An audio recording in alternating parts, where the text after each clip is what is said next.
This banner that appears on my screen, you don't see it, is it?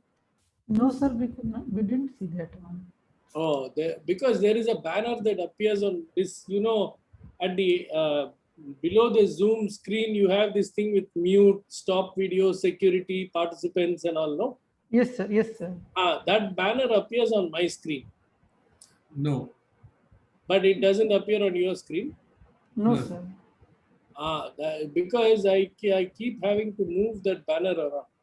So Yes, I sir, keep wondering if I'm blocking something in the lecture, because on my screen it appears. No, sir. And on our screen, it's completely fine, sir. There is no banner. Completely fine. Okay. So let me see. We have participants. Generally, everybody who usually is there.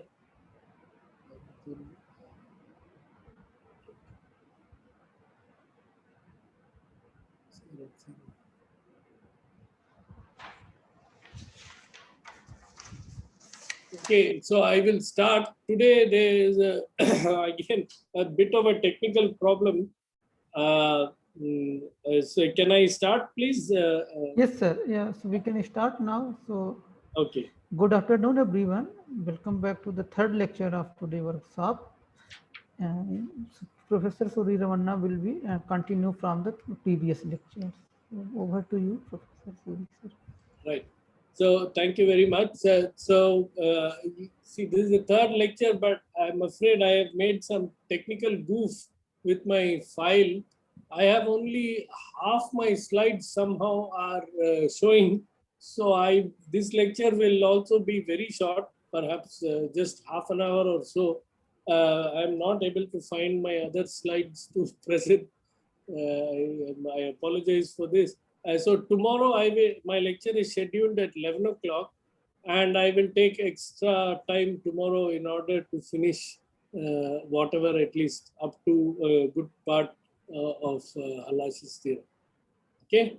Okay. So I'm sorry for this silly goof on my part. I don't know how I'm not able to find my slides. Okay, so let me now start. Time.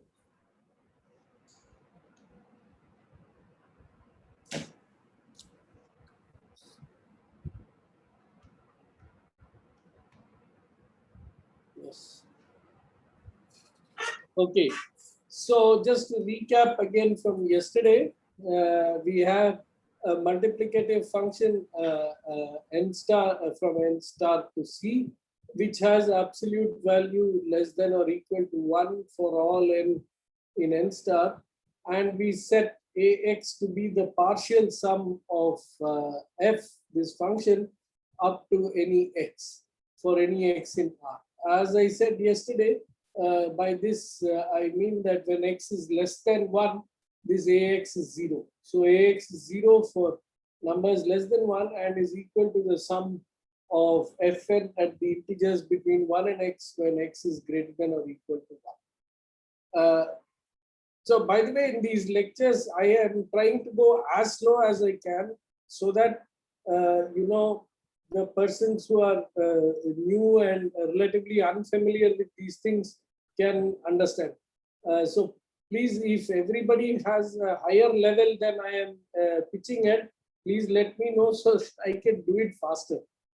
Okay, so that's one thing. So if you have any such thing, please let me know. Anyway, so then we proved this particular inequality that mod ax log x is less than x, the integral of at by t square in absolute value from 1 to x dt, plus an error, a small error, which is x log x. Okay, this can be rewritten immediately as this particular inequality by dividing x times log x. So if you divide x times log x, then you see that you get ax by x, the log x cancels off, you get a 1 by log x here, and an integral from 1 to x at by t square dt, plus an error which is log x by log x. Now, what is significant about this error is only the fact that it goes to 0 with x. Okay, so we are not, in obtaining this error term log x, you will recall that it was plainly a trivial estimate that led to this. It was the term log of x plus y by z, and z was x over log x whole square, x over log x square, and x plus y was bounded by 2x. So you got logarithm of log x the whole square, which gave 2 times log x, which up to a constant is log x. Okay, so that was the that is the origin of the term log x here, and that was got out of the estimate that we made yesterday in getting this integral from the original relations that we did.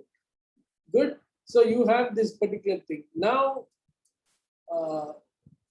if I go to the lim sup, then I get lim sup extends to infinity ax by x is less than lim sup extends to, of course, plus infinity 1 by log x integral 1 to x at by t square dt. The error term log x by log x now disappears. Okay. Note that your integral, this second term here, 1 by log x at by t square dt in absolute value, is mod at by t square, can be written as 1 by log x integral from 1 to x at by t d log t. The one of the t's here you can take into dt by t, and you get a d log t. So star can be written, this inequality can be written as lim sup extends to infinity ax by x is less than lim sup x extends to plus infinity 1 by log x integral at by t d log t. This is very nice for the fact that it tells you that ax by x is in lim sup, that is bounded by its own average with respect to this measure, the one which is d log t by log x. You see, therefore you bounded the function by its own average. Okay, that's the big jump we did in this step. If instead of considering the function, we are able to consider only its average. We want to show that the lim sup of ax by x goes to 0 under the hypothesis of the theorem, but we will need to work only with its average. Now, there's one further step to do before one can apply Fourier theory to analyze this, and let me show you how to get there. Okay, so I want to, you see, AT here is sigma Fn. But the right sum to consider, as you very well know, in most of these things, is to put a weight of log n. So we want to go from AT to sigma Fn log n.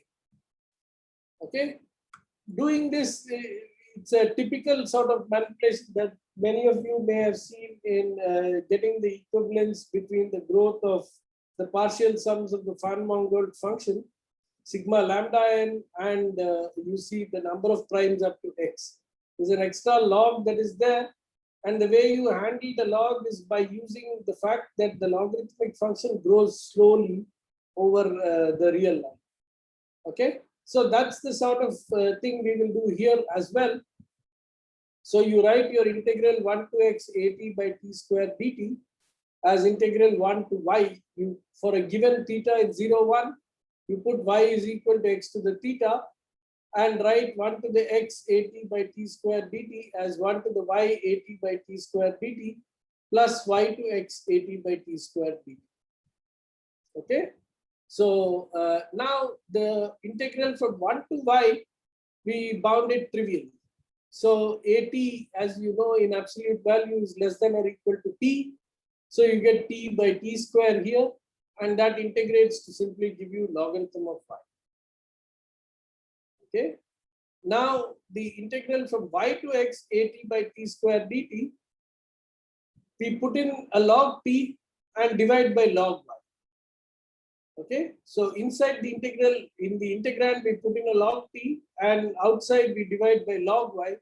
Then you will see that log t by, since log t by log y is greater than or equal to 1 when t is between y and x, this inequality that I have written here is true.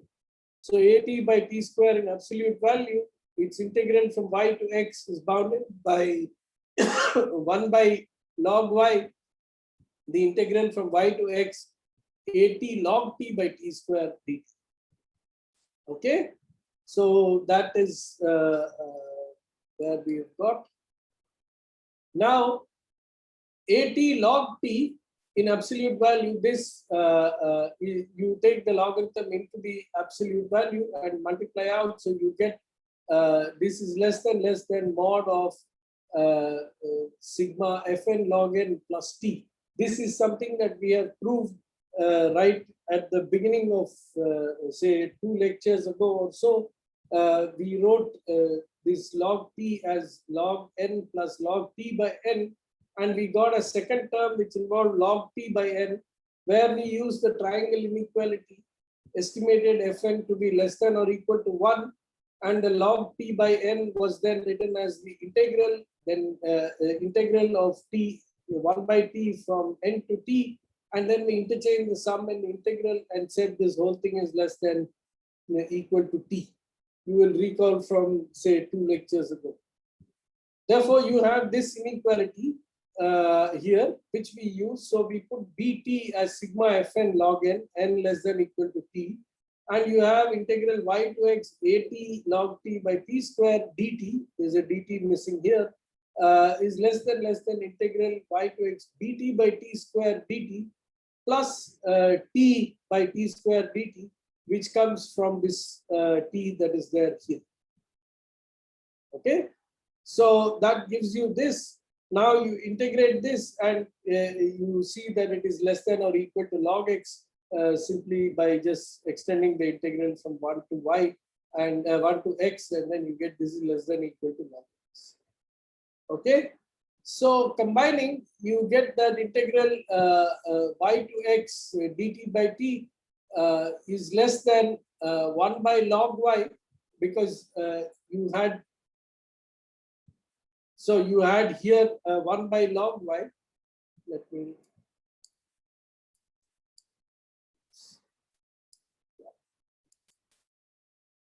So you see here we had a 1 by log y.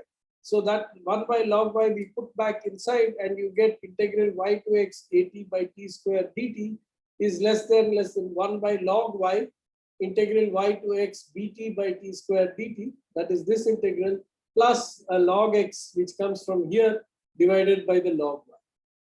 Now y, you recall, is x to the power of theta. So this is log x by x, theta times log x, so that gives you 1 by theta. And this 1 by log y here is 1 by theta log x. Okay. Therefore, the integral 1 to, now integral 1 to y at by t square dt we have already seen is less than or equal to log y, which is theta log x. Okay, and theta in 0, 1 so far is completely arbitrary. Therefore, integral 1 to x at by t square dt in absolute value is less than theta log x plus the theta log x coming from this term here, plus the 1 by theta log x coming from this term here, bt by t square dt plus 1 by theta. Okay, plus 1 by theta. So this is the expression you have.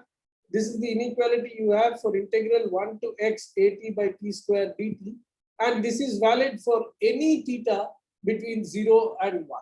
Okay, in the open interval 0 to 1, any theta you have this inequality. The thing that we use here is basically just put in an extra log and take it out, and the initial part you have to estimate trivial. So that's exactly what one does whenever one puts in an extra log. And now we pass to the limit supremum of x tends to infinity 1 by log x integral 1 to x at by t square dt. And we see that if you go back, you see that you have here a 1 by, when you divide by the log x, so you have to divide here by log x, this integral, that the bound that is written here has to be divided by log x, and then you have to go to infinity. So this 1 by theta term here goes away to 0. You get a log x whole square here, and you get a theta here. So finally, what we get is theta plus 1 by theta times lim sup x tends to infinity, 1 by log x whole square this time, 1 by log x the square, and the integral from x to the theta to x bt by t square dt. This x to the theta is exactly what is 1. Now we don't like x to the theta anymore in the integral, so we just extend the range of integration straight to the big interval 1 to x, which certainly contains this, and use the fact that bt by t square is positive. So you can replace this integral here, which goes from x to the theta to x, by the integral from 1 to x. The net result is we conclude that limit supremum x tends to infinity ax by x is less than 1 by theta times limit supremum x tends to infinity 1 by log x square 1 to x bt by t square in absolute value dt plus theta for all theta in 0, 1. Okay. Now, what we therefore, in order to show that limit supremum ax by x is 0, what we need to show is that this limit supremum is 0.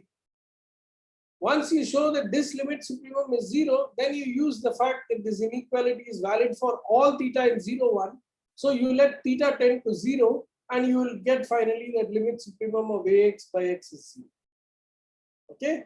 Therefore, you have this thing where for all theta in 0, 1, and where bt is sigma fn log n, n less than or equal to t.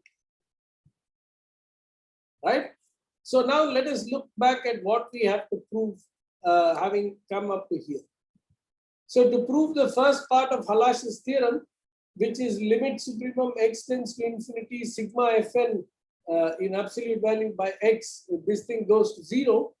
Okay.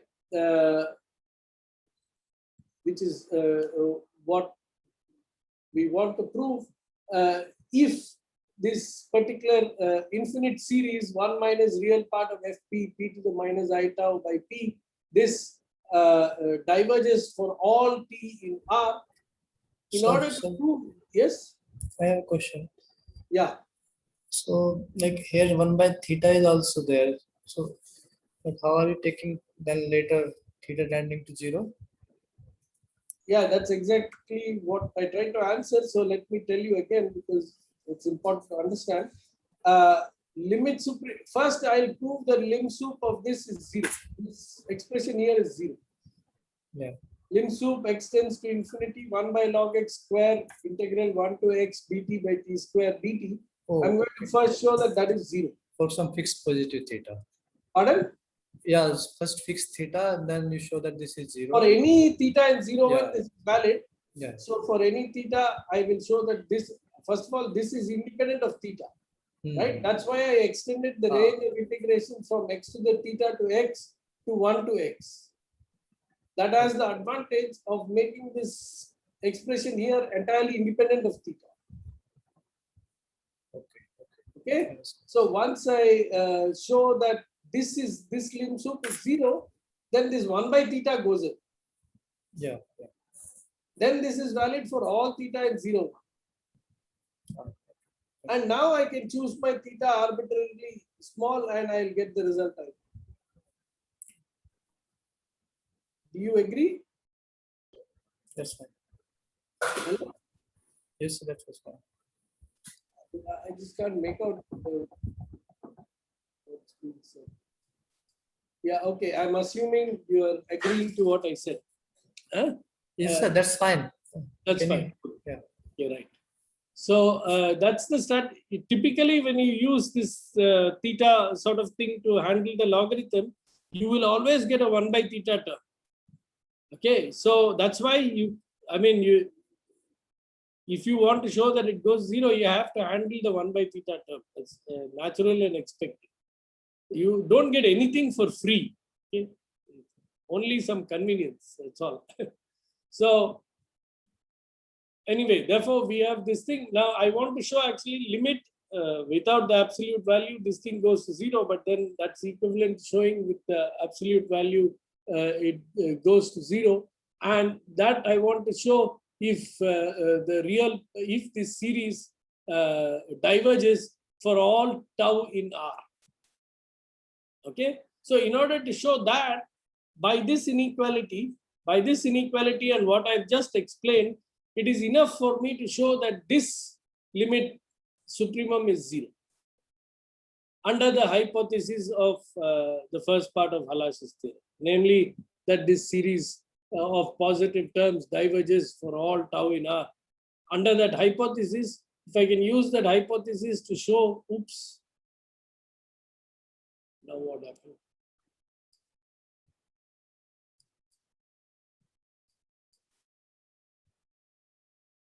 Excuse me.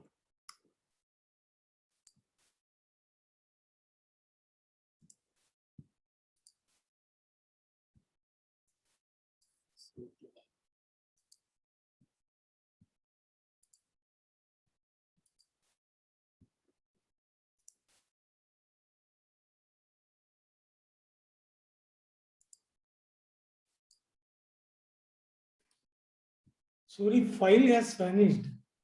Now, I couldn't see. can you see the file? No.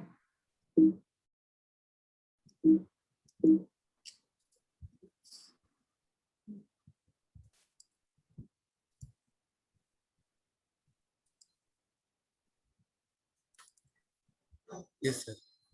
Now you can see. Yeah? Yes, sir. Yes, yes. I don't know what happens with these things. Yeah. Right. Oops.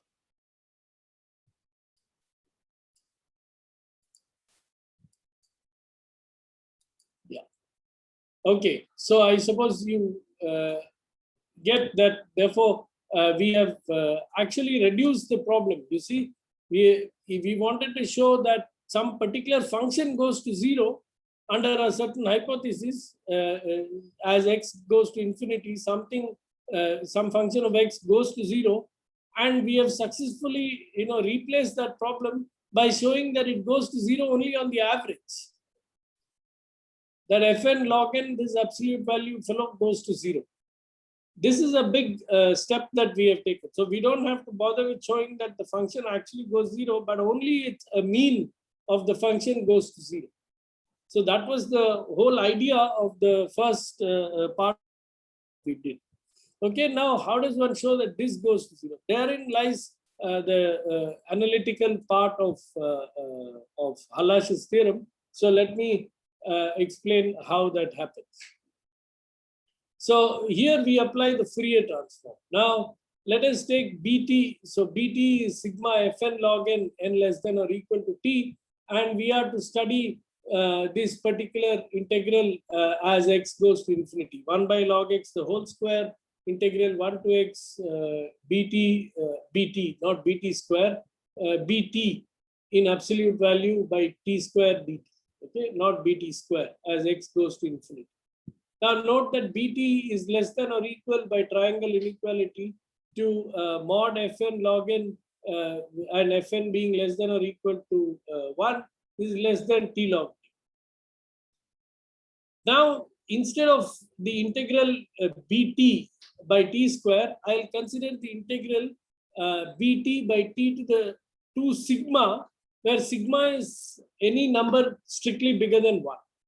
Okay, I will finally choose my sigma appropriately depending on x to be strictly bigger than 1, but depending on x, and I will then be able to consider whatever result I obtain for this integral for any sigma greater than 1. I will use that to obtain information that I want on this integral, where I actually have sigma equal to 1. Okay, So I'm going to now study this integral. This will be the focus of the next part. And at the end, I'll choose my sigma appropriately and get back the case sigma equal to 1. Remember that I can't choose sigma equal to 1 directly. I have to choose it to be slightly bigger, but I'll choose it to depend on x in such a way that the dependence will effectively just give me this integral that I'm interested in. Yeah, you have to ignore the square term here. It's just bt by t square. Okay, so now we are going to consider mod the integral of mod bt by t to the 2 sigma 1 to x for sigma greater than 1. This is the object of study. We will come to its actual consideration only at the end or perhaps the next lecture. Okay, first of all, I want to replace this range of integration, which is now 1 to x, as 1 to infinity. Okay, to do that, I have to see how big the contribution from x to infinity is. And we see that x to infinity bt by t to the 2 sigma dt is less than or equal to x to infinity t log t by t to the 2 sigma, which is log t by 2 sigma minus 1 dt. And this is convergent integral. I mean, if you integrate this even from 1 to infinity, you have no problem because 2 sigma minus 1 is strictly bigger than 1. So this logarithm won't make any difference since we have assumed that sigma is strictly bigger than 1. Okay, therefore, as x goes to infinity, this integral here will go to 0, and therefore so will this. You can actually estimate it, but that's of no use. All you need to know is that the contribution from x to infinity as x goes to infinity is 0. So at any rate, we don't even use that fact. We just know that it's convergent. So we can extend simply by positivity the integral from 1 to infinity bt by t to the 2 sigma. You can extend the range of integration all the way to infinity, and you have this integral. So instead of studying this, I'll make even the limits of integration independent of x, and I'll actually study this bt by t to the 2 sigma in absolute value, integral from 1 to infinity. I'm going to study this integral using the theory of Fourier transform. The reason for extending the range of integration to 1 to infinity was exactly that I will be able to put in the Fourier transform.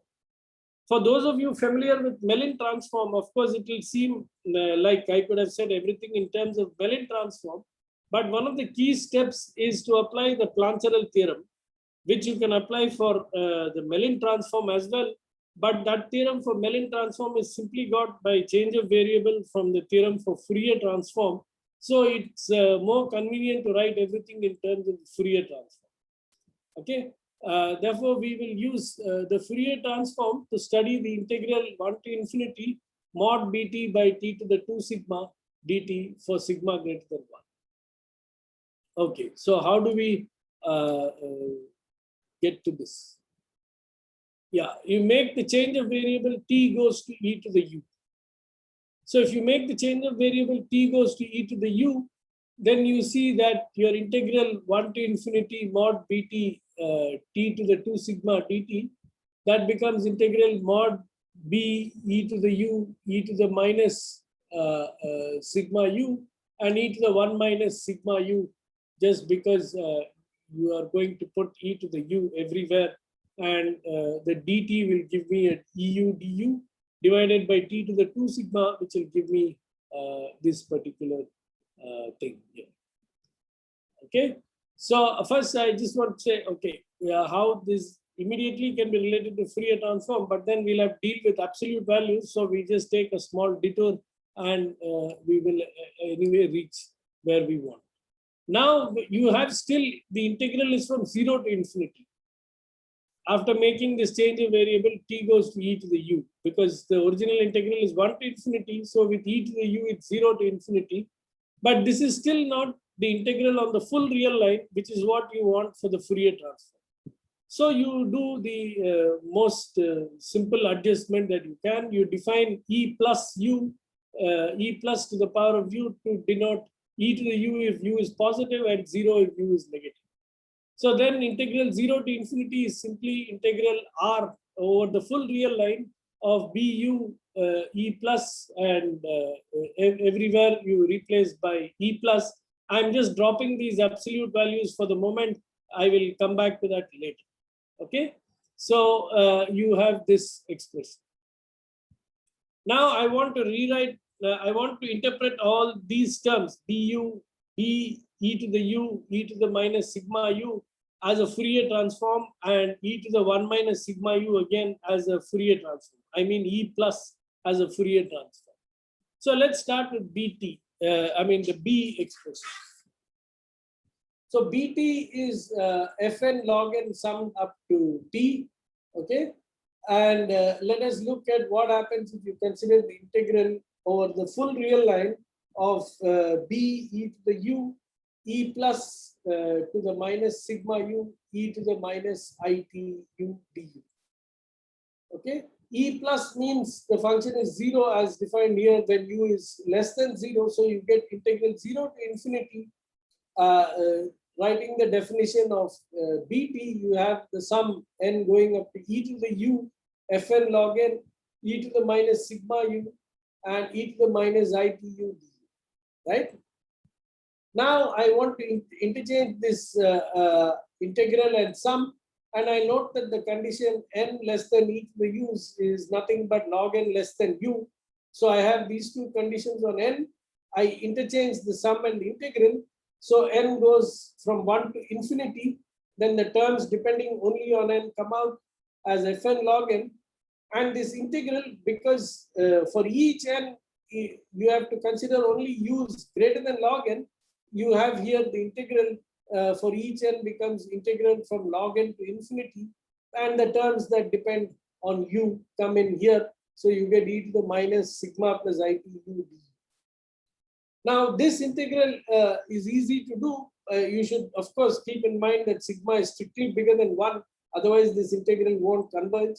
And once you take that into account, as we will see in a moment again, this integral is simply just integrate formally, and you get 1 by sigma e to the power of minus.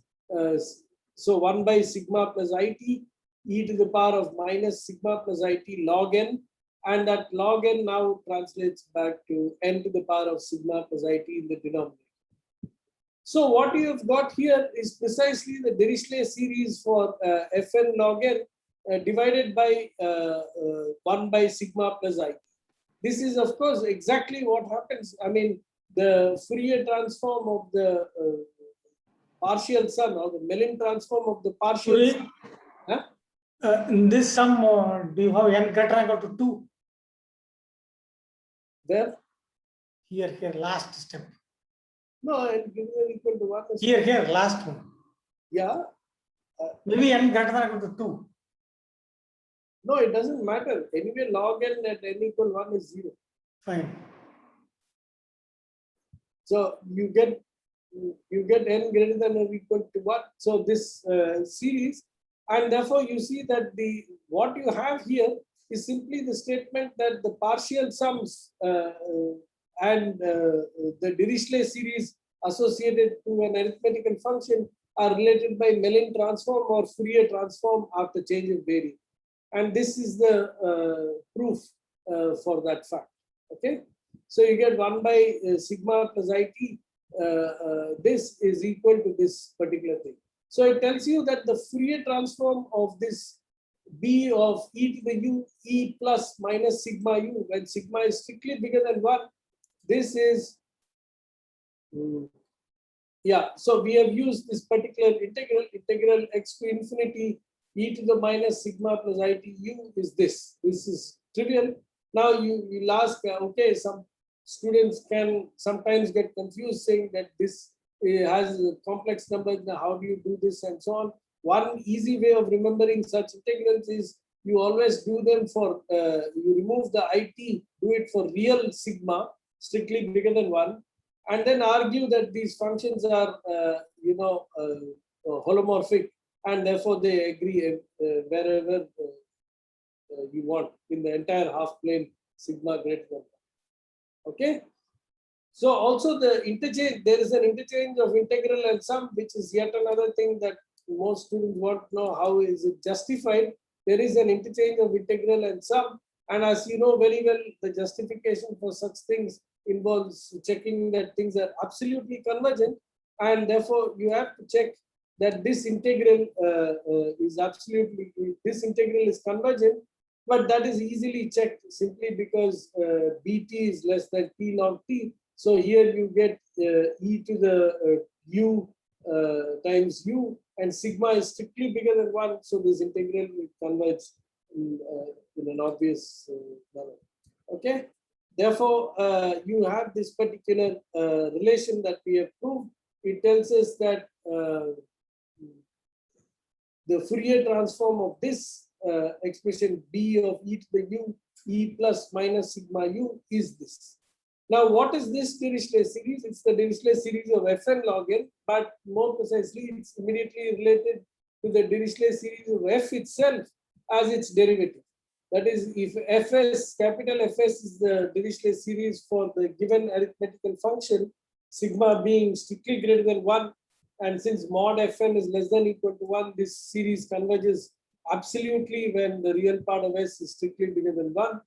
And therefore, after differentiation, you see that minus f prime s is sigma Fn log n by n to the s. And therefore, we finally conclude that this integral is minus. Sorry, Yeah. 1 over sigma plus it, is it missing here? Left side? Here, Yeah, here 1 over sigma plus it is missing. yeah, Here alone 1 over sigma plus yeah, it. yeah, yeah. And that is put back here. Yeah, I forgot to say that I dropped that point. Yeah.